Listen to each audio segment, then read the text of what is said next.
রাজনীতিতে অর্থাৎ দিল্লি পার্লামেন্টের জন্য লড়াই করছেন একজন সাংসদ প্রতিনিধি, কেমন লাগছে আজকে? খুব ভালো লাগছে। আজকে আমাদের দলের সুপ্রিমো মাননীয় মমতা বন্দ্যোপাধ্যায় ও আমাদের সেনাপতি অভিষেক বন্দ্যোপাধ্যায় আমার উপর আস্থা রেখেছেন, বিশ্বাস রেখেছেন। আর আজকে আমি নমিনেশন দায়ের করলাম 1:48 আমি ডিএম স্যার হাতে আমার নমিনেশনটা তুলে দিলাম। কি ভাবছেন জেলার উন্নয়নের জন্য আপনি কি ভেবে রেখেছেন?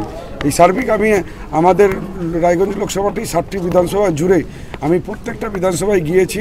ওখানকার কি বেসিক নিডস আছে সেই নিডসগুলো আমি জানছি, জেনে নিয়ে আমি একটা মাস্টার প্ল্যান তৈরি করব। মাস্টার প্ল্যান তৈরি করে তারপর সার্বিক উন্নয়ন যাতে করতে পারি সেই হিসাবে আমরা এর আগেও একবার জমা দিয়েছিলেন, আজকেও জমা দিলেন, যদিও সেটা বিধানসভা ছিল। দুটোর মধ্যে পার্থক্য কি মনে হলো? না, দুটোর মধ্যে পার্থক্য আছে। আজকে আপনারা যেমন বিধানসভা হচ্ছে ভাবে নেন পশ্চিমবঙ্গের রাজনীতি, আর লোকসভা হচ্ছে মানে ভারতবর্ষের রাজনীতি, দিল্লির রাজনীতি।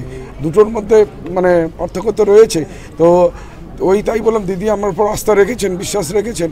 আর রায়গঞ্জবাসীও যেই হিসাবে আজকে আমার নমিনেশনের দিনে যে জনজোয়ার জনপ্লাবনে পরিণত হয়েছে, যেই হিসাবে রায়গঞ্জবাসীর উৎসাহ আমি দেখলাম, তো এটা আগামী দিনে আমাকে নিশ্চিত ঊর্জা প্রদান করবে আরও ভালো কাজ করবে। প্রচারে কি বার্তা দিবেন? প্রচারের মূল বার্তা কি?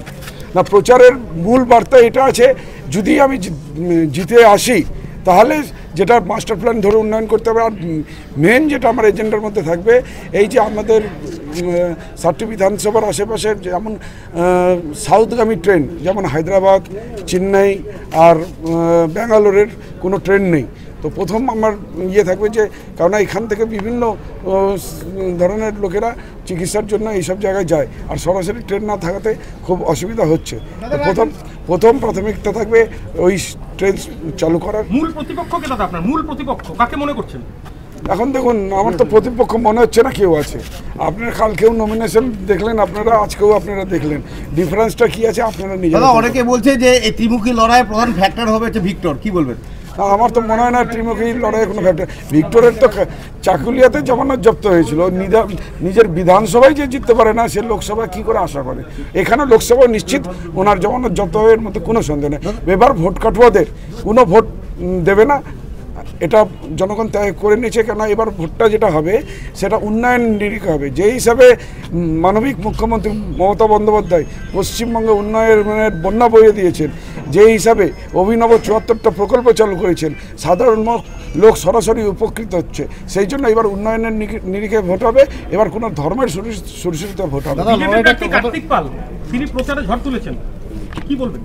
না, উনি যদি ঝড় তুলে থাকেন তাহলে আমারটা কি সাইক্লোন না কি, ওর থেকে বড় কি সেটা আপনারা বুঝুন। ওর ঝড় ফর কিছু নেই, জ্বর আছে, ঝড় নাই, জ্বর আছে। একজন বইপ্রেমী, কিংবা আপনি কি বই পড়তে ভালোবাসেন কিন্তু আপনার পছন্দ মতো বই কোথা থেকে ক্রয় করবেন ভাবছেন? এখন আপনার এলাকায় মীরা পুস্তকালয়ে আপনি পেয়ে যাবেন সমস্ত ধরনের বই। যেমন এখানে পাবেন স্কুল কলেজের পাঠ্যপুস্তক, বিভিন্ন চাকরির পরীক্ষার বই, এছাড়া ধর্মগ্রন্থ, শিক্ষামূলক সামগ্রী, অফিস স্টেশনারি, ড্রয়িং সামগ্রী এবং খেলাধুলার সরঞ্জাম মীরা পুস্তকালয় থেকে ক্রয় করতে পারবেন। তাহলে আজই যোগাযোগ করুন আমাদের ঠিকানায়, সুকান্ত মোড়, কালিয়াগঞ্জ, উত্তর দিনাজপুর। যোগাযোগের জন্য নম্বর 8945933128।